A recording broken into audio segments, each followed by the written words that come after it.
শোণিতপুৰৰ অকাবস্তি মিৰিগাঁৱৰ এগৰাকী দৰিদ্ৰ লোকৰ সহায়ৰ প্ৰয়োজন। শোণিতপুৰৰ অকাবস্তি মিৰিগাঁৱৰ এজন দৰিদ্ৰ অসহায় ৰোগীক সহায়ৰ প্ৰয়োজন। মুখ্যমন্ত্ৰী হিমন্ত বিশ্ব শৰ্মাৰ সহায় বিচাৰি কাতৰ অনুৰোধ। শোণিতপুৰৰ চাৰিদুৱাৰ ৰাজহ চক্ৰৰ অন্তৰ্গত অকাবস্তিৰ দীপদে নামৰ এগৰাকী কিশোৰ এবছৰ ধৰি এক জটিল ৰোগত আক্ৰান্ত হৈ আছে। এবছৰৰ পূৰ্বে দীপদে নামৰ কিশোৰগৰাকী জাপানীজ এনকেফেলাইটিছত আক্ৰান্ত হৈছিল।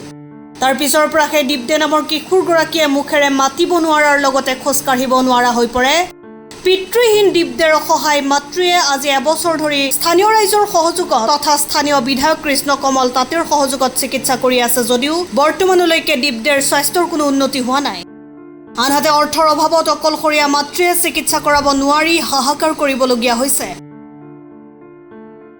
সেয়েহে দীপদেৰ দুৰ্ভগীয়া মাতৃয়ে অসমৰ মুখ্যমন্ত্ৰী হিমন্ত বিশ্ব শৰ্মাৰ লগতে অসমবাসী ৰাইজৰ সহায় বিচাৰিছে।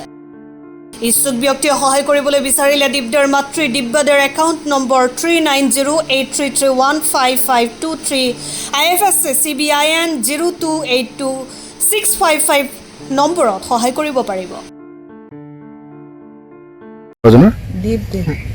দীপদে কি হৈছিলে মানে ল'ৰাজন? ডক্টৰে কৈছে জাপানীজ হোৱা বুলি। জাপানীজ এনকেফেলাইটিছ কেতিয়া হৈছিলে? যোৱা বছৰ জুলাই মাহৰ 4 তাৰিখ হৈছিল। প্ৰথম মূৰ বিষাইছিলে, স্কুলৰ পৰা আহি মূৰ বিষাইছে বুলি ক'লে। মা মোক মাথা বিষাইছে, অলপ মালিচ কৰি দিয়াচোন। তো মই ফাৰ্মাচীৰ পৰা এটা বাম আনি পেলাই মালিচ কৰিছোঁ।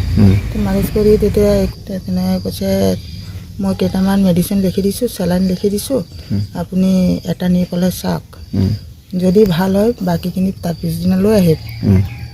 চেলাইনটো দিয়াৰ লগে লগে মানে কিবা নিচিনাই কৰি আছে। তো কৰাৰ পিছত মই তাৰ পিছদিনা আকৌ মেডিকেলত লৈ গৈছোঁ।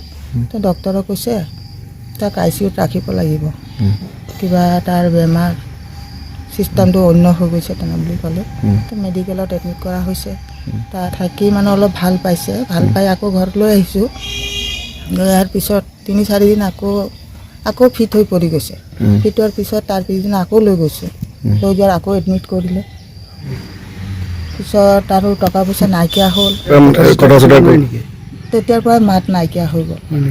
প্ৰথমবাৰত মাতিছিলে, দ্বিতীয়বাৰৰ পৰা মাত নাইকিয়া হৈ গ'ল। তেওঁ খোজকাঢ়িব পৰা নাই, খোজকাঢ়িব নোৱাৰে, খোজকাঢ়িব নোৱাৰে, মুখৰ মাতটোও নাই, মানে একোৱে নাই। আপোনালোক হাজবেণ্ড নাই নাই। চৰকাৰ সেইটোৱে মানে ছাৰক কৈছোঁ আৰু মোৰ ল'ৰাটোক যাতে ভাল কৰি দিয়ক। মুখ্যমন্ত্ৰী মহোদয়ৰ ওচৰত সেইটোৱে মোৰ অনুৰোধ, প্ৰাৰ্থনা। সেইটোৱে সকলো ৰাইজৰ ওচৰতো মোৰ অনুৰোধ।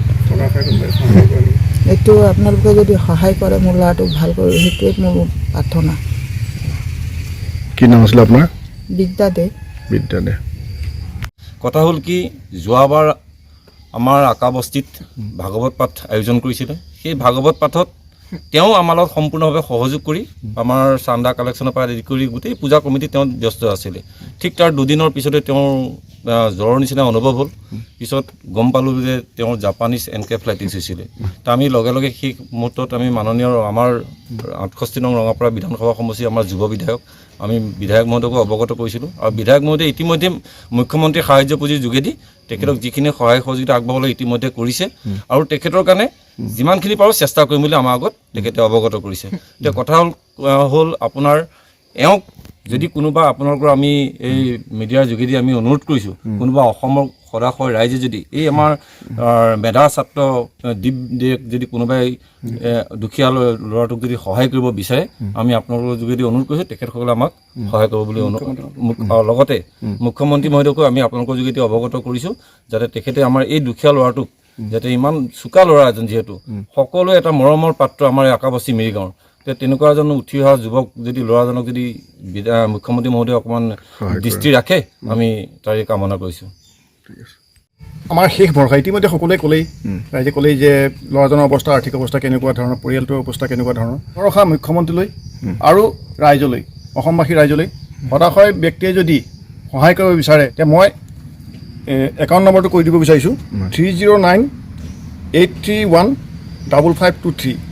এই নম্বৰত সদাশয় ব্যক্তিয়ে যদি এই কণমানি ছাত্ৰজনক তথা এই দুখীয়া ছাত্ৰজনক কিছু আৰ্থিক সহায় কৰে, সঁচাকৈ ল'ৰাটোৰ লগতে পৰিয়ালটো উপকৃত হ'ব বুলি নিশ্চয় আশা ৰাখিলোঁ লগতে মুখ্যমন্ত্ৰী মহোদয়কো উন্নত চিকিৎসাৰ বাবে এই ল'ৰাটোক যদি বাহিৰলৈ নিয়াৰ ব্যৱস্থা কৰে সঁচাকৈ পৰিয়ালটিৰ লগতে সমাজখনো উপকৃত হ'ব আজি আমি ৰাইজে যথোপৰণাস্তি চেষ্টা কৰিছিলোঁ সহায় কৰিছিলোঁ আমাৰ অঞ্চলটো একেবাৰে দুখীয়া অঞ্চল আমি যিমান পাৰোঁ সহায় কৰিছিলোঁ আমাৰ বিধায়ক মহোদয়ে সহায় কৰিছিলে মুখ্যমন্ত্ৰী মহোদয়ক অনুৰোধ জনাইছোঁ তেখেতে এই ছাত্ৰজনক উন্নত চিকিৎসাৰ বাবে বাহিৰলৈ নি চিকিৎসা কৰি দি পৰিয়ালটিক সকাহ দিব বুলি অনুৰোধ জনালোঁ